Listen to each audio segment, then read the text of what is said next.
G'day legends, I hope that you're all doing well. Now, let's not stuff around as usual, and let's have a look straight in onto the maps of Ukraine. So, of course, Incendiary of Ukraine, the capital of Kyiv, red area occupied by Russia since 22, purple since 14, and the green areas liberated by Ukraine since the beginning of the war in 22. And of course, we've got Romania, Poland, Belarus, and Russia around here, this being Crimea and Donetsk here. So, where we're going to go is we're going to go into Bakhmut and have a look over the past 24 hours and see what has happened. Now, today in Australia is the 13th of April, and this map updated a few hours ago. Now, between my update yesterday, there was another map update which shows some different movement. So what we've been looking at is this is the train line down through here, and this is the train line down through here on the ISW. Now, this was said to be Ukraine's real stronghold in this region. So there has been a step backwards off that. So if we come to where we reported yesterday was this map. So in the north, that Russia had stepped slightly west of that train line.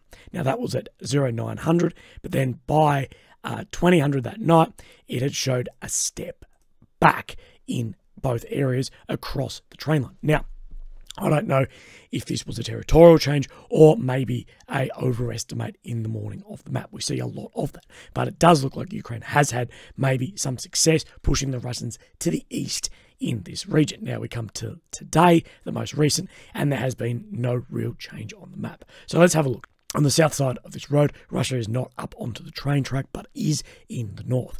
Let's have a look and see what this is showing on the ISW. So it is showing somewhat similar. So it's saying that at least the yellow is claimed, red is assessed. So we know the Russians on the west, the Russians are claiming that they're in the yellow.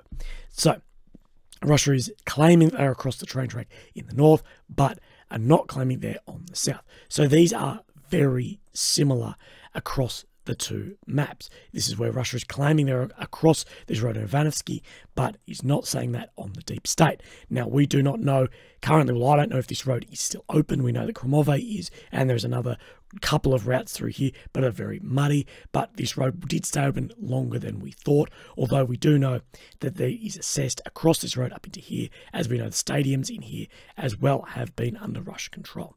But the roads are a little bit all over the place. So let's compare this as well with this Bakhmut map from Warmapper. I don't have a Russian sources map today, but let's have a look. So we're looking at the sort of orange is Russian control, the pink is Russian presence, and yellow is Ukraine control.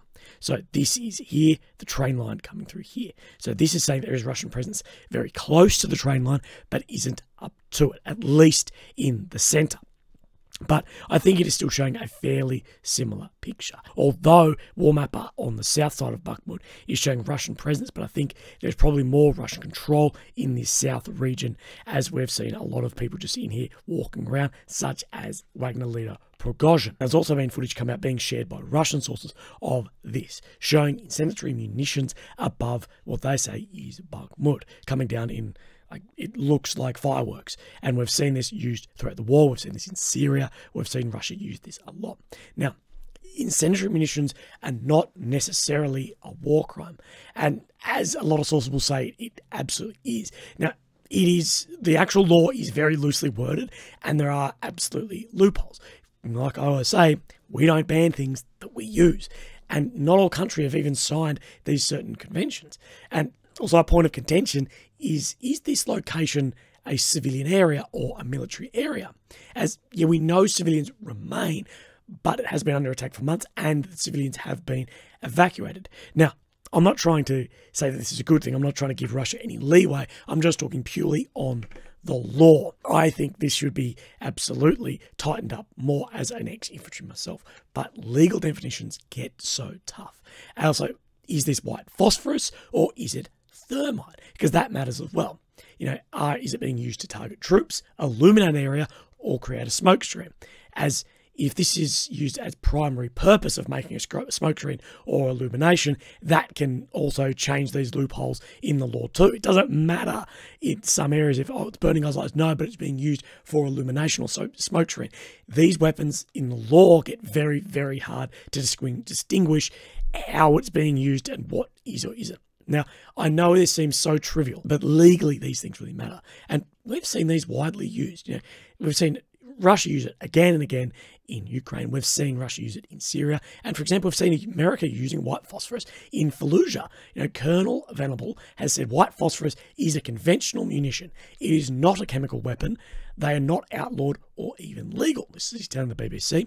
We use them primarily as obscurants for smoke screens or target marking in some cases. However, it is an incendiary weapon and may be used against enemy combatants. Now, when asked if it was used as an offensive weapon during the siege of Fallujah, he had said yes, it was used as an incendiary weapon against enemy combatants.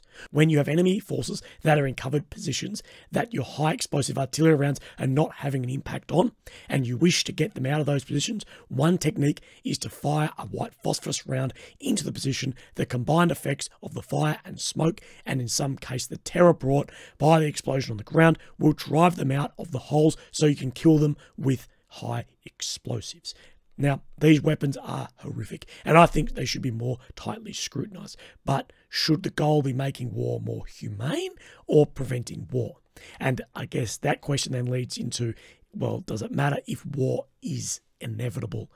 As an infantryman, these weapons are absolutely horrific. But let's have a look up and down the front line as well. So, what have we seen? I know in the north, from looking, we haven't seen any territorial change. Now let's have a look at Avdiivka. So today's the 13th, back to the 12th, and we haven't seen any major changes at all. Just a tiny little bit on this road, or it could just be a map correction. Now, let's just have a look between War Mapper and Deep State on Avdiivka. Now we know Avdiivka is getting a lot of press, but not as much as Bakhmut, although the fighting is just as insane. So if we have a look at the pink, remember, is there's Russian presence. The red is Russia controlled, and of course the purple, which is this purple here as well, is where Russia have held since 14. So if we look in the Krasnohivka, I think it is showing that there is more Russian presence, at least on the War Mapper, but it is showing as well that Russia only have presence on the eastern side of this road, although we know a few weeks back that the Russians actually stepped back from that location, that this map had been pushed back around here, as well as no border change where the pre-14 border was, and as well near Vodane, that maybe this map shows a presence where the Deep State shows more actually held territory by Russia, being this basin and this basin here. But as well as any major moves, it is fairly similar. Now, a few weeks back, it was widely reported that Finnish F18s could be going to Ukraine, but I think, and we reported on that at the time, that I think it was just a miscommunication. Well, today we have confirmations that F18s won't be going from Finland to Ukraine. Now, Finnish Defence Minister has said that the fighters will be used by the Finnish Armed Forces over the next few years, after which their working life of about 3 decades will be over, and the discussion about the possible transfer of these machines abroad is not current. Ukraine is growing desperate for a solution to their fighter jet issue, but over the last few months there seems to be no real give from any Western country, no one really committing. Now, I think it is a risk going ahead in this offensive without that capability and that combined arms, but it is also crucial that Ukraine push ahead in this offensive, as there could be growing doubt in the West on continuing to support Ukraine to push back Russia. Needs to be quelled to maintain the support of arms. I really hope behind closed doors the US isn't pushing a potentially unprepared Ukraine into an offensive to maintain support for political decisions, but that is my own speculation. Now, the Washington Post reported today that offensives have been delayed due to weather conditions, slow military hardware deliveries, and a low stock of ammunition. Now, these are all things that we know, but these are improving. But it's also giving Russia time to fix these problems as well, as there's reports of hundreds of kilometres of Russian trenches being dug in defensive positions. This is reiterated by the United Kingdom's defence update, being in the intelligence update. Over the recent weeks, Russia has continued to develop extensive linear defences in the Zaporizhia Oblast in southern Ukraine. The area is highly likely the responsibility of Russia's Southern Group of Forces, the SGF. Russia has now completed 3 layers of defensive zones across approximately 120 kilometres of this sector. This consists of a front line of forward combat positions and then 2 zones of nearly continuous, more elaborate defences. Each zone is approximately 10 to 20 kilometres behind the one in front.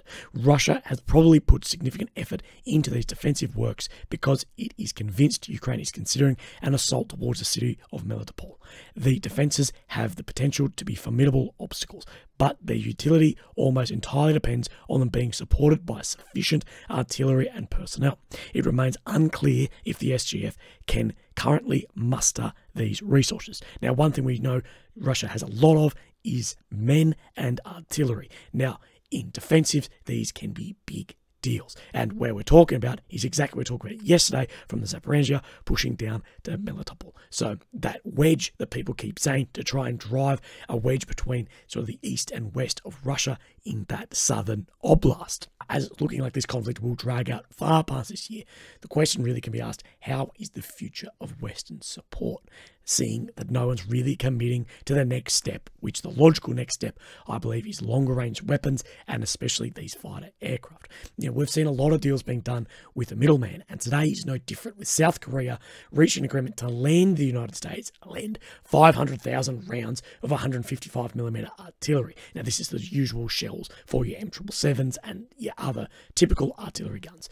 Now, this will provide the US more flexibility then to send more of their own artillery then to Ukraine. Now, why is South Korea sending to the US and not directly to Ukraine? Well, South Korea, who is a major producer of artillery and ammunition, says it cannot provide lethal weapons to Ukraine, citing its own security situation amid evolving nuclear and missile threats from North Korea. And North Korea working very much in line, of course, with China.